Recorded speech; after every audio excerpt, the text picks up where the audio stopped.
పట్టుదలకు మారుపేరు ఆమె. ఏదో ఒకటి సాధించాలన్న తపనకు మరో పేరు ఆమె. కష్టపడటం ఆమె నైజం. తెలంగాణలోని నల్లగొండ జిల్లాలో ముస్లిం కుటుంబంలో పుట్టి దేశం కాని దేశంలో మేయర్గా ఎన్నికై తన సత్తాను చాటారామె. ఆమె ఎవరో కాదు, సాలెహా జాఫర్. ఫార్మసీ కోర్స్ చేసి 1970లో విజిటింగ్ వీసాపై బ్రిటన్ వెళ్లిన సాలెహా ఆ తర్వాత అక్కడే స్థిరపడ్డారు. చేతిలో 3 పౌండ్లతో 2 పిల్లలతో దేశం కాని దేశంలో ఎన్నో సవాళ్లను, ఆటుపోట్లను అవలీలగా ఎదుర్కొన్నారు. అనేక రంగాల్లో ఉద్యోగాలు చేసిన సాలెహా బీబీసీలో ప్రెజెంటర్గానూ రాణించారు. రాజకీయాలపై ఆసక్తితో 2014లో లేబర్ పార్టీలో చేరి లాంబెకి డిప్యూటీ మేయర్గా ఎన్నికయ్యారు. ప్రస్తుతం అదే నగరానికి మేయర్గా కీలక బాధ్యతలు నిర్వర్తిస్తున్నారు. తెలుగువారి సత్తాకు, మహిళా శక్తికి నిదర్శనంగా నిలిచిన సాలెహా జాఫర్ హైదరాబాద్ వచ్చిన సందర్భంగా హెచ్ఎంటీవీ అవనికి ఇచ్చిన ఇంటర్వ్యూ.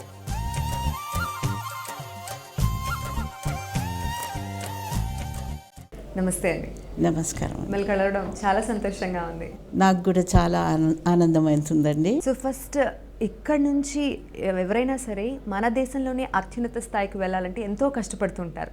అలాంటిది దేశంగానే దేశంలో మా దేశ మహిళ అక్కడ అత్యున్నత స్థాయిలో ఉన్నారంటే అది మామూలు విషయం కాదు.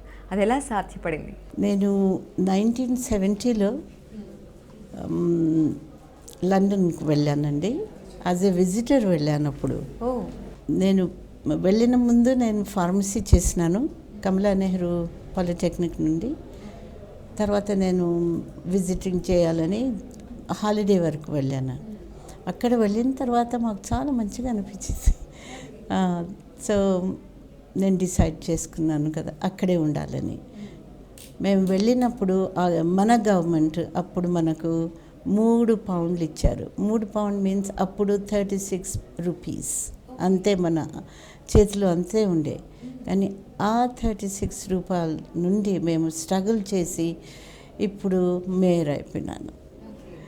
The struggle is very hard struggle. చాలా కష్టం అవుతుందండి. I thought if other person can do, I can do it as well. So అది ఆలోచన ఉంది నాకు. మా పేరెంట్స్ ఆల్వేస్ చెప్పినారు, నీవు ఒక ఇండివిజువల్, నీకు కూడా స్కిల్స్ ఉన్నాయి. If you want to do it, you will do it. అది మా పేరెంట్స్ నాకు ఇచ్చినారు. అందుకని ఆల్వేస్ నేను ఫెయిల్ అయిపోయినాను అని కూర్చోను. ఒకసారి ఫెయిల్ అయితే సరే పర్వాలేదు, నెక్స్ట్ టైం మళ్ళీ చేస్తాను, థర్డ్ టైం మళ్ళీ చేస్తాను. ఇంటర్వ్యూస్లో చాలాసార్లు రిజెక్ట్ అయిపోయినాను, కానీ ఆశ విడవలేదు, పట్టుదల అలాగే ఉంది. నేను కొన్ని సంవత్సరాలు హాస్పిటల్స్లో పనిచేసినాను యాజ్ ఎ ఫార్మసిస్ట్. తర్వాత నేను అనుకున్నాను, లేదు నేను కమ్యూనిటీతో పనిచేయాలి, అది నా ఇష్టం ఆల్వేస్. మళ్ళీ కమ్యూనిటీ డెవలప్మెంట్లో వెళ్ళినాను. చాలా డైరెక్టర్ లెవెల్ వరకు వచ్చినాను. తర్వాత మళ్ళీ 2014లో నేను అనుకున్నాను, ఇది రైట్ టైం టు పాలిటిక్స్లో రావాలని రాజనీతిలో వచ్చినాను. 2014 మా ఏరియాలో 16 years తర్వాత లేబర్ వచ్చింది. మేము 2 కౌన్సిలర్స్, కార్పొరేషన్ కౌన్సిలర్స్, మేము 2 తీసుకున్నాను. అది లేబర్ హోల్డ్ వచ్చేసింది. కానీ అది చేయాలంటే చాలా కష్టం చేయాలండి. మేమే వెళ్ళాలి, ఎవరింటికి వెళ్ళి మేము నాక్ చేసి చెప్పాలి, నేను స్టాండ్ చేస్తున్నారు, ప్లీజ్ మీరు ఓట్ చేస్తారా? వాళ్ళు అంటారు, మీరు ముస్లిం, మేమెందుకు చేయాలి? నన్ను వాళ్ళకి చెప్పాలి, చూడండి నేను హ్యూమన్ బీయింగ్, మీరు human being. Religion doesn't come in this way. మీరు కమ్యూనిటీ మెంబర్, ఇప్పుడు ఇఫ్ నేను కౌన్సిలర్ అయిపోతే మీకు నేను కూడా సహాయం చేస్తాను అని వాళ్ళకి కన్విన్స్ చేసి 3 months ఎవ్రీ ఈవినింగ్ 3 hours నేను వెళ్ళాను. మా ఏరియాలో చాలా ఏరియా కవర్ చేసినాను. And first time we are successful. So 2014 నుంచి 2014 and 15 I was the deputy mayor. కార్పొరేషన్లో కౌన్సిలర్ కాగానే మా group, that is indirect group selection, వాళ్ళు నాకు డెప్యూటీ మేయర్ లాగా ఎలెక్ట్ చేస్తున్నారు. On April 13, 2016 to 2017 I'm going to be the mayor. It's again selection. This is a proud moment for Telangana and myself. మీరు అసలు ఇక్కడ నుంచి ఎప్పుడు వెళ్ళారు? అంటే 70s వెళ్ళానన్నారు. అప్పుడు ఇక్కడ 70s ఏం చదువుకున్నారు? మీ ఫ్యామిలీ బ్యాక్గ్రౌండ్, మీ పేరెంట్స్ నుంచి నేను మీకున్నటువంటి సపోర్ట్? నల్గొండలో పుట్టినాను, అక్కడే మ్యాట్రిక్ చేసినాను తెలుగు మీడియం నుండి. మ్యాట్రిక్ చేసిన తర్వాత నేను టాప్ చేసినాను మ్యాట్రిక్లో, తెలుగు మీడియం నుండి కానీ టాప్ చేసినాను. తర్వాత పియూసీ చేసినాను, ఎందుకంటే అప్పుడు ఇంగ్లీష్ మీడియం, కాలేజెస్లో ఇంగ్లీష్ మీడియం కానీ మంచిగా వచ్చేసింది. డాక్టర్ కావాలని అనుకున్నాను కానీ కాలేదు, అందుకని ఫార్మసీ చేసినాను. సో ఫార్మసీ చేసిన తర్వాత నేను లండన్ వెళ్ళిపోయినాను. ఓకే, అక్కడే సెటిల్ అయిపోయినాను. సో ఇంతకు మీరు చెప్పినట్టు చాలా స్ట్రగుల్ అయ్యాను అని అన్నారు. అవునండి. ఈ మధ్య పీరియడ్లో మీరు స్ట్రగుల్ అయిన ఒక పార్ట్? నేను ఇక్కడ ఉన్నప్పుడు మాకు హెల్ప్ ఉండే ఇంట్లో, కానీ అక్కడ పోయిన తర్వాత ఏం హెల్ప్ ఉండదండి. అందులో ఏమవుతుంది, మేమే హౌస్ వర్క్ చేయాలి, స్వీప్ చేయాలి, బట్టలు వాష్ చేయాలి, కుకింగ్ చేసుకోవాలి, మళ్ళీ బయట వెళ్ళి పని కూడా చేయాలి. అందులో చాలా కష్టం అవుతుంది అప్పుడు. మరి నేబర్స్ కూడా మన వాళ్ళు కాదు కదా, మన భాష కూడా మాట్లాడు. సమ్టైమ్స్ వాళ్ళ ఇంగ్లీష్ మనకు అర్థం కాదు, ఎందుకంటే మేము యాక్సెంట్లో మాట్లాడతారు, వాళ్ళ యాక్సెంట్ డిఫరెంట్ ఉంటుంది. నేను స్మైలింగ్ ఫేస్తో వెళ్ళి, మీకు కావాలా, నేను ఇండియా నుండి వచ్చినాను, నాకేమీ తెలియదు, please help me. They help me all the time they help me.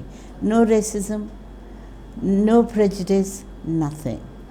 Even if I said something in English, even if they don't understand, they said, doesn't matter, say it again. Okay.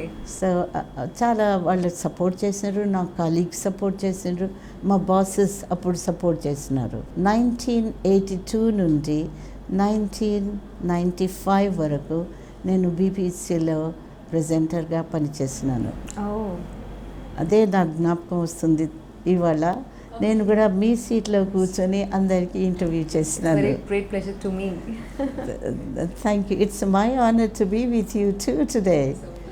So I mean మన India నుండి ministers, actors, Dilip Kumar గారు, అమితాబ్ బచ్చన్ గారు, రేఖాజీ, అందరికీ interview చేస్తున్నాను నేను కూడా బీబీసీలో. మరి యూరోప్లో ముస్లిం వ్యతిరేకతకు ఎక్కువ కనిపిస్తోంది ఈ మధ్య కాలంలో, కానీ మీరు ఒక ఇంత అత్యున్నత స్థాయికి ఒక మేయర్గా ఎదిగారంటే దాని వెనుకున్నటువంటి రహస్యాన్ని ఏ విధంగా చెప్పారు? నేనే కాదు, సాదిక్ ఖాన్ కూడా ముస్లిమే కదా. అవును. Top person in London Muslim. అదే నేను ఆశ్చర్యంగా ఉంది. నేను కూడా first Muslim person in my ward ఇన్ లంబర్గ్. And Sadiq Khan is first Muslim person in London. Publicity is, papers is, media says, okay, oh, Muslims are terrorists, Muslims are radicalized, Muslims are there are people who are radicalized, but that is very few people, కొన్ని people. వాళ్ళు ఈ young పీపుల్కు brain wash చేస్తున్నారు. నేను ఆ ఏరియాలో పనిచేస్తున్నాను, home ఆఫీస్తో. నేను యూత్లో కలుస్తాను అని వాళ్ళకి చెప్తాను, ముస్లిం ఖురాన్లో ఎక్కడున్నది, ఇస్లాం ఈజ్ ఎ పీస్ఫుల్ రిలీజన్, మీరు వెళ్ళి అక్కడ వాళ్ళను కిల్ చేస్తున్నారు, అది తప్పుగా ఉన్నది, ఎక్కడున్నది చూపండి. They were brain wash. Then వేరే వారి దగ్గర ఆన్సర్స్ ఉండవు, అందుకని ఇది ఇప్పుడు కొంచెం తక్కువ అవుతుంది. సో ఇప్పుడు లండన్ మేయర్ గురించి మాట్లాడుకుంటే సాదిక్ ఖాన్ ఎలెక్ట్ అయ్యారు and you are for Lambeth. So మీ ఇద్దరి మధ్యలో ఉన్నటువంటి ఆ పాలసీకి సంబంధించిన రిలేషన్స్ ఏ విధంగా నడుస్తుంటాయి? లండన్లో 32 boroughs, 32 mayors. They're all not Labour, but Sadiq Khan is Labour as well. He lives in my area and he is the top. He invites all of us into his chambers. We sit down with him and discuss the policies. Naturally, నేను ఆయనతో సహమతి, ఎందుకంటే ఆయన కూడా Labour, నేను Labour. Tories, Greens and Liberal Democrats people వాళ్ళతో సహమతి ఉండరు, కానీ majority is Labour. So when voting comes, we support Sadiq Khan.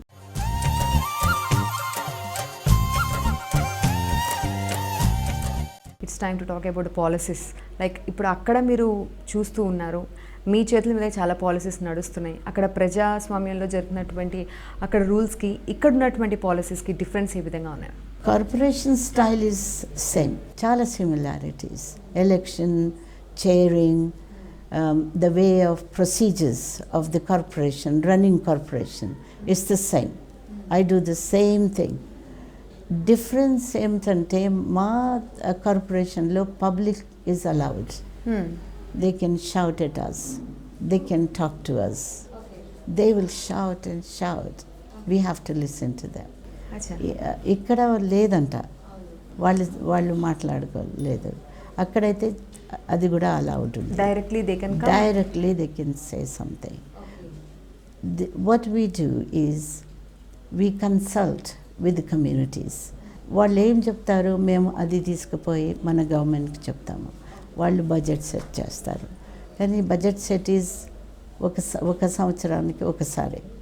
మరి అక్కడ ఉన్నటువంటి తెలుగువారు ఎలా అక్కడ కంఫర్ట్ ఫీల్ అవుతారు? అక్కడ వాళ్ళకు ఉన్నటువంటి కంఫర్ట్నెస్ ఏ విధంగా ఉంటుంది? తెలుగువారు, హిందీ వాళ్ళు అని లేదండి, మేము అంతా కాన్స్టిట్యూయెంట్స్, మేము అందరము constituents. We are all equal. In my ward 57 languages మాట్లాడతారు from all over the world. They're all 57 languages.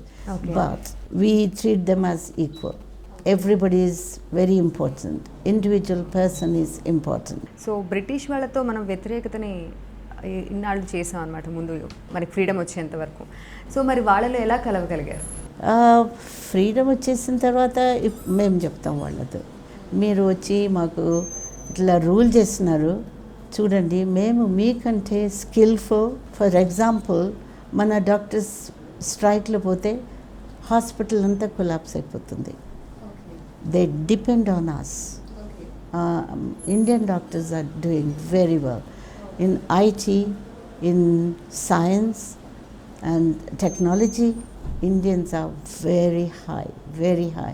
I'm so proud to say this. మరి మున్సిపల్ అడ్మినిస్ట్రేషన్ విషయానికి వస్తే, ఇటు హైదరాబాద్, లండన్, లాంబెత్కి పోలికలు ఏ విధంగా ఉన్నాయి? పోలికలు, we are all human beings, we all have same issues.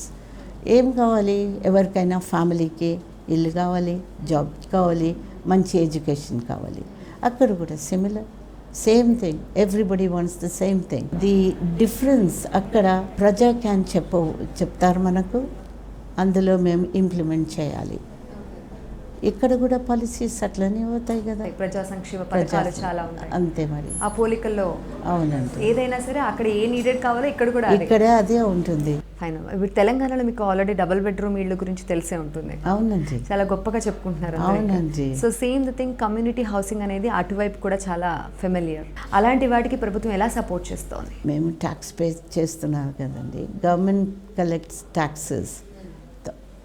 ఆ ట్యాక్సెస్ని all these schemes are coming up. Housing is a big సమస్య. అందుకని లాంబత్ లేబర్ పార్టీ ఒక వెయ్యి బిల్డింగ్ చేస్తున్నారు, అది ట్యాక్స్ పేస్ మనీ. రైట్. ఇప్పుడు మరి జిహెచ్ఎంసీ కౌన్సిల్ మీరు ఆల్రెడీ చూసే ఉంటారు ఇక్కడ. మరి లాంబత్ కౌన్సిలింగ్కి డిఫరెన్స్ ఏ విధంగా ఉంటుంది? చాలా డిఫరెన్స్ లేదండి. Corporation and as similar. నేను వెళ్ళి మీ మేయర్తో కలిసినాను, చాలాసేపు మాట్లాడినాను. సిమిలారిటీ చాలా ఉన్నాయండి. ఉమెన్ ఎంపవర్మెంట్ గురించి మాట్లాడుకుంటే ఇక్కడికి అక్కడికి ఉన్నటువంటి డిఫరెన్స్ చాలా ఉందండి. ఇక్కడ నేను చూసినాను కార్పొరేషన్లో మెజారిటీ విమెన్. మరి సరిగా ఇన్డెప్త్ అడిగిన తర్వాత నేను అండర్స్టాండ్ చేసినాను, విమెన్కి అంత పవర్ లేదు. మా దగ్గర చాలా పవర్ ఉంది, మేమైతే చాలా మాట్లాడతామండి, బాగా ఫైట్ చేస్తాం. మేము చెప్పిన ఇష్యూస్ వీళ్ళు వినుటారు. ఇక్కడ అది లేదనుకుంటాను. Really sorry, but I don't think so. మరి ఈ యాంగిల్లో మాట్లాడుకుంటే ఇక్కడ ఇంకా డెవలప్ అవ్వాల్సినవి ఉమెన్ పరంగా, ఉమెన్కి ప్రొటెక్ట్ చేయడం విధంగా కావచ్చు, జాబ్స్ పరంగా కావచ్చు, safe side what ever it may be, దాని పరంగా ఇక్కడ ఇంకా డెవలప్ అవ్వాల్సినవి మీ ఆలోచన? అవునండి, చాలా డెవలప్ చేయాలి. Women should come forward. మా దగ్గర శక్తి ఉంది. మనము ఆ చైన్స్ బ్రేక్ చేసి ముందుకు రావాలి. మన రైట్స్ను మనం తీసుకోవాలి. మేము ఇక్కడ కూర్చొని నాకు రైట్ ఇవ్వండి అంటే ఇవ్వరు. మనం ఫైట్ చేసి మన రైట్స్ మనం తీసుకోవాలి. అది చేయటానికి నీకు ఎడ్యుకేషన్ కావాలి, మనకు ఎడ్యుకేషన్ కావాలి, మనకు స్కిల్స్ కావాలి, మనకు నాలెడ్జ్ కావాలి. అది ఫస్ట్ మన అమ్మాయిలకు నేను ఇవే చెప్తున్నాను. మీరు ఎడ్యుకేషన్, ప్రాపర్ ఎడ్యుకేషన్ తీసుకోండి. నీలో సెల్ఫ్ కాన్ఫిడెన్స్ బిల్డ్ చేయండి. తర్వాత ఏ ఫీల్డ్లోకైనా మీరు వెళ్ళొచ్చు. పేరెంట్స్ కూడా అమ్మాయిలకు చాలా సపోర్ట్ చేయాలి. నేను పెళ్ళి అయిపోయిన తర్వాత నాకు 2 బాబులు వచ్చిన తర్వాత కూడా నేను వెళ్ళి ఫార్మసీ చేసినాను, స్ట్రగుల్ చేసినాను. స్ట్రగుల్కు భయపడకూడదు, మనం ధైర్యంతో వెళ్ళి చదవాలి. ప్రధానమంత్రి ఆల్రెడీ మోడీ బేటీ పడావ్ బేటీ బచావ్ అనే కాన్సెప్ట్ తీసుకొచ్చారు. చాలా సంతోషమైంది. ఆ కాన్సెప్ట్ మీరు ఎలా సపోర్ట్ చేస్తారు? Now days girls education is not that much of good. నేను మేయర్ అయినప్పుడు నాకు ఒక చారిటీ పబ్లిసైజ్ చేయాలి, నా మేయర్స్ చారిటీ. ఆ మేయర్స్ చారిటీలో అందరూ చాలా డబ్బులు వచ్చేస్తాయి as a donations. 13th April నాకు డిక్లేర్ చేయాలి అది. నేనేం చేస్తున్నాను, ఫస్ట్ టైం ఆ చారిటీ నేను హైదరాబాద్ తీసుకొస్తున్నాను. తెలంగాణకు వస్తున్నది. నా చారిటీ పేరు జియా ఎడ్యుకేషనల్ ట్రస్ట్, ఒక స్కూల్ ఇన్ హకీంపేట్. ఓకే, అక్కడ అమ్మాయిలను ఆ స్కూల్కి పంపించలేరు. అందుకని నేను అమ్మాయిల కొరకు ఒక సెక్షన్ ఎస్టాబ్లిష్ చేస్తాను ఆ మనీతో. IT and computers, teachers, all facilities. ఈ బేటీ బచావ్ బేటీ పడావ్ అనే కాన్సెప్టే కాకుండా చాలా పాలసీస్ని ఇంట్రడ్యూస్ చేశారు గవర్నమెంట్. సో వీటన్నిటిని ఎలా సపోర్ట్ చేస్తున్నారు, ఆల్ ద మోడీ పాలసీస్? మేము అది యాజ్ ఎ రెఫరెన్స్ తీసుకుంటాము. మా లండన్లో ఇప్పుడు చేస్తే Indian women are backward, we say no, see Beti Padhao, beti means daughter, and they are all doing these policies. They have got all this support. It's a government policy now, and మేము చేసి always support చేస్తాం. మరి షాదీ ముబారక్ ఈ policy కూడా introduce చేశారు. పెళ్ళైన minority విమెన్కి support చేస్తూ పెళ్లి ఖర్చులకి 51,000 ఇస్తూ. దీన్ని మీరెలా? 51,000 చాలా మంచి స్కీమ్ అండి ఇది. ఎందుకంటే నేను చూసినాను చాలా మైనారిటీ విమెన్, మహిళలు ఇంట్లో కూర్చున్నారు. ఎందుకంటే వాళ్ళ దగ్గర పైసలు లేవు పెళ్లి కొరకు. ఇది మంచి స్కీమ్, ఎందుకు వాళ్ళకు ఒక ఫ్యూచర్ అయిపోతుంది. ఐమ్ సో ప్లీజ్ దట్ ఈ గవర్నమెంట్ ఆల్ దీస్ స్కీమ్స్ చేస్తున్నారు. ఇదంతా కమ్యూనిటీ బెనిఫిట్. ఇక్కడ ఉన్నటువంటి విమెన్కి ప్రభుత్వం ఇచ్చినటువంటి పాలసీస్ గురించి మాట్లాడుకున్నాం, స్కీమ్స్ గురించి. కానీ అక్కడ ఉన్నటువంటి లండన్లో మీరున్నటువంటి లాంబెత్ నగరంలో విమెన్కి ఎటువంటి సహకారం అందుతుంది ప్రభుత్వం నుంచి? కొన్ని సంవత్సరాల ముందు విమెన్స్కు ఈక్వల్ పే లేదు అక్కడ. ఇప్పుడైతే ఈక్వల్ పే చేసేస్తున్నారు.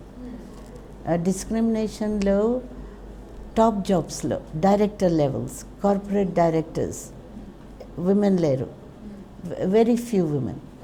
ఆ పాలసీ తీసి వాళ్ళు ఎంకరేజ్మెంట్ చేసి వాళ్ళకి నంబర్స్ ఇస్తున్నారు. ఇప్పుడు ఇన్ని సంవత్సరాలు కార్పొరేట్ లెవెల్లో డైరెక్టర్స్ కావాలి, ministers, opposition, everyone women encourage చేసి వాళ్ళకి టికెట్ ఇస్తున్నారు రాజనీతిలో రావాలని. ఇంకా కొత్త కొత్తవి ఏం ఇంప్లిమెంట్ చేస్తే ఇంకా మంచిగా మన దేశం అభివృద్ధి చెందుతుందంటారు? అక్కడ ఒక స్కీమ్ ఉందండి, షేర్డ్ ప్రాపర్టీ. షేర్ అంటే ఒక ప్రాపర్టీ ఉంది, ఒకేసారి ఒక మహిళ బై చేయరాదు, ఆమె దగ్గర పైసలు లేవు.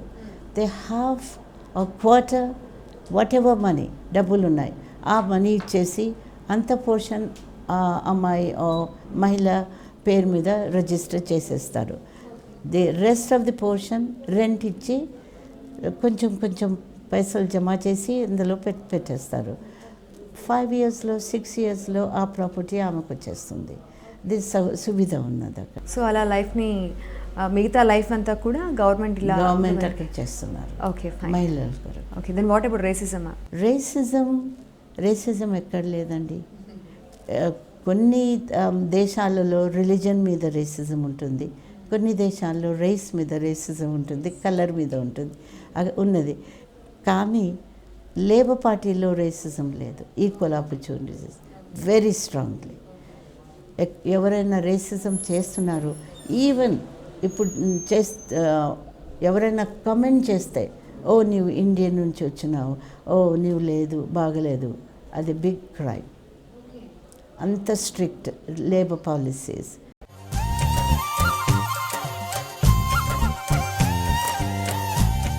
So many of the students అంటే జాబ్స్ పరంగా కావచ్చు, చదువు పరంగా కావచ్చు, చాలామంది లండన్ వస్తున్నారు, చాలామంది అక్కడే స్థిరపడిపోతున్నారు. అవును. సో అలాంటి వారికి మీరు ఎలా సపోర్ట్ చేస్తున్నారు? నేనంటే పర్సనలీ నేను కూడా చేస్తాను, కానీ గవర్నమెంట్ చేస్తుంది. Students if they go by right way, చదివితే మంచిగా చదివితే, మంచిగా జాబ్ చేస్తే, jobs people bosses they like them and they make sure that they stay there. So lot of policies are there. ఎందుకంటే అక్కడ కూడా స్కిల్స్ కావాలి, చాలా స్కిల్స్ తక్కువ ఉన్నాయి. లండన్లో best students are Indians, and then Chinese, third is English, the last is Bangladeshis. So Indians are top of the class always. మీలాగే మీరు 70s నుంచి స్టార్ట్ చేశారు, అవునండి. ఇప్పటి వరకు ఇక్కడికి వచ్చి ఎన్నో ఆపర్చునిటీస్తో మీరు ఇక్కడి వరకు మేయర్ వరకు స్థానం కల్పించుకున్నారు. మరి ఇప్పుడు అక్కడికి వెళ్తున్న వరకు ఆపర్చునిటీస్ ఎలా ఉంది? మీ స్థాయి వరకు వెళ్ళాలంటే ఇప్పుడైతే చాలా ఆపర్చునిటీస్ ఉన్నాయి. ఎందుకంటే ఇప్పుడు ఒక సెట్ అయిపోయింది. ముస్లిం women, Indian person, Telangana person can do it. I can do it too. So that is a role model we are giving, Sadiq Khan, myself and others. మనకు మన మీద సెల్ఫ్ కాన్ఫిడెన్స్ ఉండాలి. అది ఉంటే మేము ఏమైనా అచీవ్ చేసుకోవచ్చు. ఆపర్చునిటీస్ చాలా ఉన్నాయి, చాలా ఉన్నాయి. ఇంత కష్టపడడానికి కంపల్సరీ మనకి వెనక నుంచి సపోర్ట్ ఫ్యామిలీ నుంచి ఉండాలి. అవునండి. So your husband, your children? నాకు 3 children. they're all grown ups and I'm a grandma of 6 grandchildren. And one son is in Canada. He's a top lawyer, and 2 children are in London, and one is a government servant, very high level home office. And the papa emo, I'm a psychologist. I'm divorced for a long time now. ఎందుకంటే నా మీద చాలా pressure ఉండే. ఆయన ఇక్కడ నుండి ఆయనకు women's equality సరిపోలేదు, అందుకని we could not settle in. Okay, but you struggled and you achieved more. Yes, it's the final good output, best output. Yes, children are with me. Yeah, of course. Yes. But మీ పిల్లలు ఎవరికి politics మీద interest లేదా? లేదండి, వాళ్ళరా వద్దన్నారు. నేనే first మా family. No. మరి సింగిల్ పేరెంట్గా ఉండి ఇంతమంది ఈ పిల్లల్ని మీరు పోషించి ఈ స్థాయికి రావడం ఎంత కష్టపడ్డారు? అక్కడైతే ఫ్యామిలీ సపోర్ట్ ఉండదు కదా, న్యూక్లియస్ ఫ్యామిలీ మేమే, ఇంకా ఎవరు ఉండరు నాకు సపోర్ట్ చేయాలంటే. పనికి వెళ్ళాలంటే బేబీ సిట్టింగ్ దగ్గర అమ్మాయిని విడవాలి, మన పిల్లలను విడవాలి, స్కూల్ నుండి తీసుకురావాలి, ఉద్యోగం చేయాలి. అంత కష్టం చేసినాను, కానీ రిజల్ట్స్ ఆర్ గుడ్. భగవంతుడు నాకు ఇంత స్టామినా ఇచ్చిండు, రైట్ పాత్లో తీసుకువెళ్ళిండు. ఇంకా నా దగ్గర సెల్ఫ్ కాన్ఫిడెన్స్ ఉంటే నేను స్ట్రగుల్ చేసినాను. సో నవేడేస్ తీసుకుంటే ఏ విమెన్ అయినా కానీ ఎంత కష్టపడినా, ఎంత పైకి వచ్చినా, ఎక్కడో చిన్నదానికి కూడా భయపడిపోయి స్టెప్ వెనక్కి తీసుకొని ఇంకా నేను ఏం చేయలేను అని up to end point like suicide వరకు కూడా వెళ్ళిపోతున్నారనమాట. సో అలాంటి వారికి మీరు ఇచ్చే సజెషన్స్ ఆర్ అడ్వైస్ అవని వ్యూయర్స్కి? నా డిక్షనరీలో ఫెయిలియర్ లేదండి. ఫెయిలియర్ ఒకసారి ఫెయిల్ అయిపోతే మనం లెర్న్ చేయాలి. ఎప్పుడు కూడా కూర్చొని ఏడవకూడదు. ఒక ఫెయిలియర్ వస్తుంది, పర్వాలేదు, నీవు అందులో లెర్న్ చేయి. మీ మిస్టేక్స్ని లెర్న్ చేసి ఫార్వర్డ్ పోవాలి. ఎందుకంటే మనలో శక్తి ఉన్నది, మన భగవాన్ మనకు శక్తి ఇచ్చారు. అది యూటిలైజ్ చేయాలి. సూసైడ్ ఇంత మంచి లైఫ్ను సూసైడ్లో గవాదేనా, ఇట్స్ రాంగ్. అది wrong in human race, it's wrong in faith as well, it's wrong in religion. Failures makes people perfect. So ఫెయిలియర్స్తో మీరు నేర్చుకోండి, మీ తప్పులను నేర్చుకోండి. ఫ్యామిలీ సపోర్ట్ లేదు, నాకు ఫ్యామిలీ సపోర్ట్ లేదు. ఇప్పుడు నేను ఒక్క ఆమెనే చేసుకున్నాను. మీరు మనం అందరం మనుషులు, మనకు చాలా స్టామినా ఉన్నది, మన దగ్గర స్కిల్స్ ఉన్నాయి. యూటిలైజ్ చేసి మీ గోల్, ఏ గోల్ ఉన్నదో హార్డ్ వర్క్ చేసి అచీవ్ చేయండి. సక్సెస్ వస్తుంది మనకు. ప్రతి ఒక్కరు కూడా కష్టపడితే ఏదైనా సాధించవచ్చు. ఫెయిల్యూర్ అనేది ఎవరి లైఫ్లో కూడా ఉండదు అనడానికి బెస్ట్ ఎగ్జాంపుల్. మిమ్మల్ని కలిసాక నాకు కూడా చాలా వరకు కాన్ఫిడెన్స్ పెరిగిపోయింది. I'm very grateful to meet you. Thank you so much for this. అని చాలా వాల్యుబుల్ టైం మాకోసం స్పెండ్ చేశారు. Thank you so much. Thank you for listening to me. And అందరికీ నమస్కారం. ఇదండి ఇవాల్టి అవని. నమస్తే.